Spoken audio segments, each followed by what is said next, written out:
네, 안녕하세요. 블루아이 한국지사장 케빈입니다. 네, 오늘은 그 한국 부동산 양도소득세 편인데요. 근데 어제 저녁 뉴스에 기재부에서 발표한 다주택자 양도소득세 중과 배제 기사가 떴습니다. 그래서 오늘부터 시행되는데요. 이 사항을 가지고 오늘 브리인스타드에서 다루도록 하겠습니다. 네. 2020년 5월 10일부터 오늘부터죠. 소급 적용합니다. 내용은요. 다주택자 양도소득세 중과 한시적 배제 5월 10일부터 들어갑니다. 네.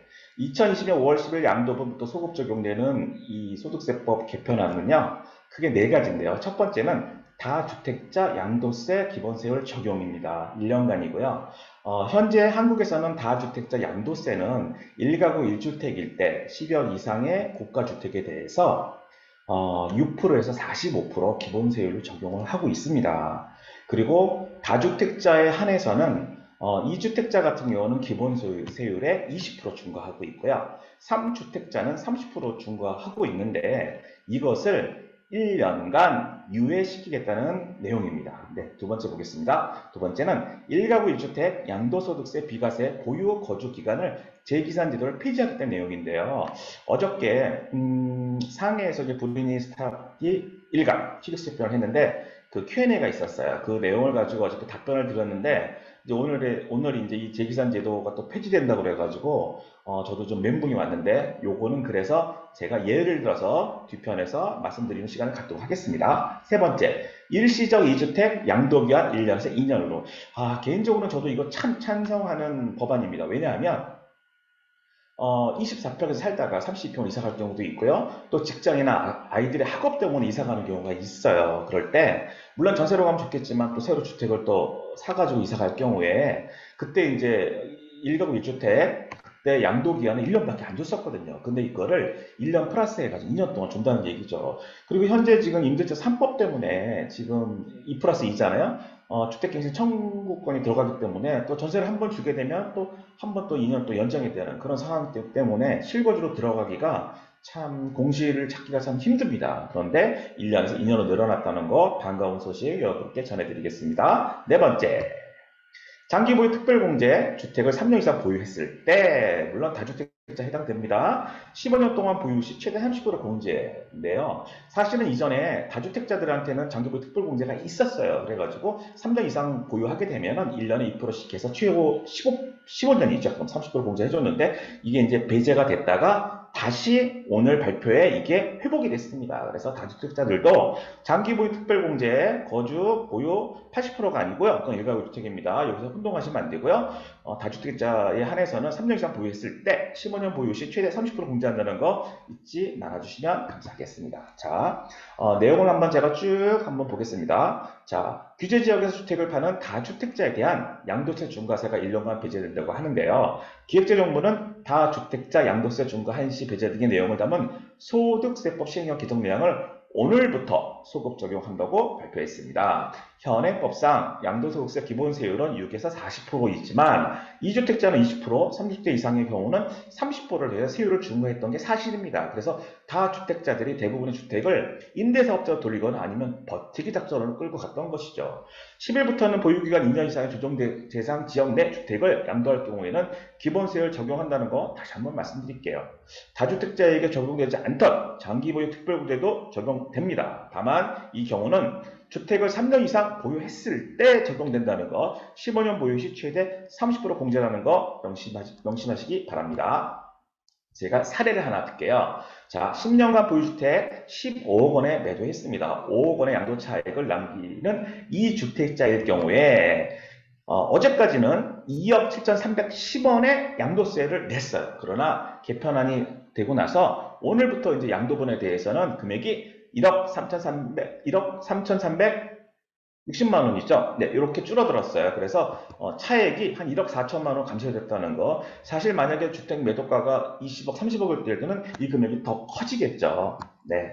그리고 제가 아까 말씀드린 2020년 5월 10일부터 발효되는 재계산 폐지인데요. 이게 이제 다주택자가 1가구 1주택자로 되었을 때 그때 되었을 때 갖고 있는 집을 장기 보유나 거주 혜택을 안 줬어요. 안 줬는데 이걸 갖다 이제 다시 폐지시키는 내용인데 제가 다시 한번 설명을 해드릴게요. 예를 들어서 1983년도에 A라는 주택을 하나 샀어요. 그리고 나서 98년도에 B라는 주택을 또 샀죠. 그렇게 되다 보니까 1가구 2주택입니다. 어떤 이유에서든지 주택 두 개가 필요했었던 거예요. 그리고 이제 2006년도에 이제 B주택을 이제 매도를 했습니다. 매도를 했고요. 물론 이제 1가구 2주택이니까 양도세를 내셨겠죠. 그리고 지금은 2022년 5월 10일 현재 A주택을 쭉 갖고 있었던 거예요. 근데 이제 저희 고객님께서 이제 질문하신 내용은 뭐냐면 A주택과 B주택, B주택을 매도하고 A주택을 지금까지 쭉 보유하고 있는데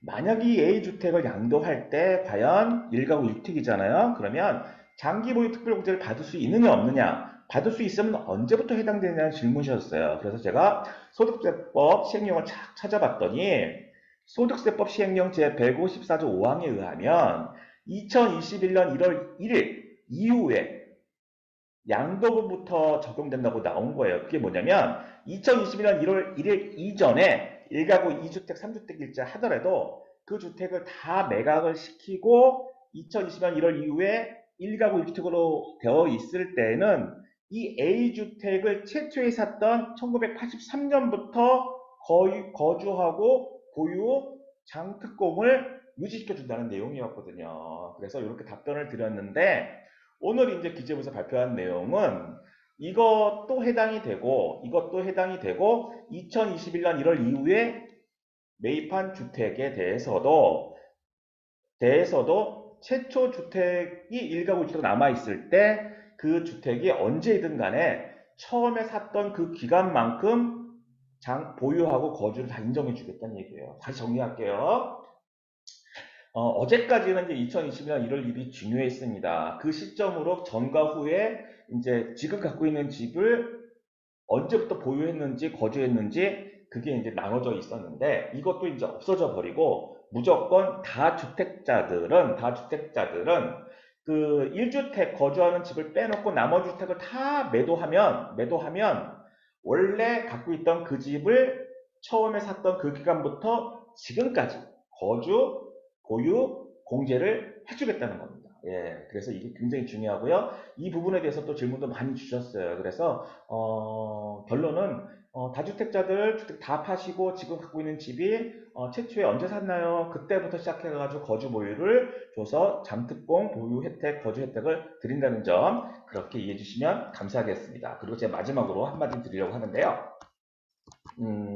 제가 주택 소유 통계를 한번 내봤어요. 2021년 10월 16일 기준으로 해서 이 자료를 제가 갖고 왔는데 대한민국의 2021년 10월 16일 현재 1주택자가 1200만 호 정도 되고요. 2주택자가 183만 호, 3주택자, 4주택자, 5주택자 이렇게 쭉 이제 누적으로 이제 되고 있는데 제가 우리나라의 2021 11월 16일 현재 다주택자 2주택 이상이 얼마나 될까를 한번 봤더니 232만 가구, 15.8%예요. 물론 이제 한 분이 여러 채 갖고 있는 경우도 있겠죠. 그래서 대한민국의 전체 가구를 갖고 있는 집을 갖고 있는 분들 중에서 15.8% 되시는 분들이 다주택자예요. 그래서 이번에 기재부에서 발표한 다주택자 양도세 이제 완화 방침에 의한 여러 가지 1, 2, 3, 4가 있는데 이걸로 인해서 지금 대한민국 2020년 5월 이후에 오늘부터죠.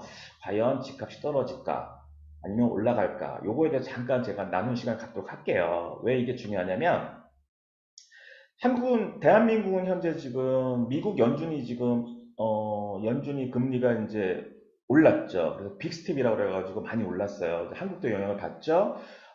작년 같은 경우 주담보대출이 이제 2%대, 3%대 초반이었는데 지금 4%대까지 올라가고 있고 앞으로 이제 한국은행에서 올릴 그 금리에 따라서 이제 시중은행의 주담보도 올라갈 텐데 지금 신문에 나오는 내용은 올 가을 때쯤 되면 6%대까지 올라가고 7%대 간다는 얘기가 있습니다. 또 그렇게 7%까지 갈 수 있도록 지금 과정이 계속 지금 천천히 오르고 있어요. 그러면 실수요자나 지금 재테크 하시는 분들이라든지 투자 목적으로 사시는 분들은 대출 외에는 집을 살 수 있는 능력이 안 되죠.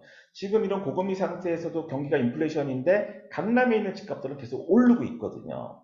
반포 아크로 리버 같은 경우 84 전용이 4월 달만 해도 41억 좀 넘었는데 지금 한 5억 정도가 올랐어요. 여러분도 아다시피 조정지역 내에서 10억 이상 대출 일으킬 수가 없습니다. 현금을 산다는 얘기죠. 또 자금 증부도 해야 되고 이런 상황에서 다주택자들이 양도세 중과로 인해서 중과를 배제하는 이런 발표로 인해서 물량이 얼마나 쏟아질지 과거에도 이제 이런 게 한번 있었는데 물량이 많이 나왔거든요. 그래서 지금은 여러 전문가들은 어느 정도 임대차 사업이나 또는 그, 그, 계약갱신 청구권 때문에 이제 집을 팔려고 그러면 세입자가 나가야 되니까 여러 가지 이런 것 때문에 한꺼번에 나오진 않고 천천히 올 가을 정도 되면은 아마 늘어나지 않을까. 그래서 가격 조정은 좀 들어갈 수 있겠다라는 이제 얘기를 하고 있습니다. 그래서 저는 이제 해외에 계신 우리 고객님들께서는 아마 한국으로 들어오시려고 준비하시는 고객들이 많으실 거예요. 그래서 저는 똘똘한 대장주 아파트를 보시고 계실 텐데, 아마 올 여름 시점이 아마 주택을 구입할 수 있는 아마 적당한 시기가 아닐까 생각을 합니다. 다만 이제 대출만 해서 금리가 좀 높다는 편인데 가격 조정은 분명히 있을 거라고 많은 전문가들이 얘기를 하고 있어요. 그래서 이때 한번 이 다주택자에 대한 그 양도세 완화 방침에 대해서 좀 관심을 가지시고 한번 한국에서 내 집 마련 또는 실수요로 집을 살 수 있는 그런 기회를 한번 살펴보시면 좋을 것 같습니다. 이상 블루아이 한국지사장 케빈이었습니다. 감사합니다.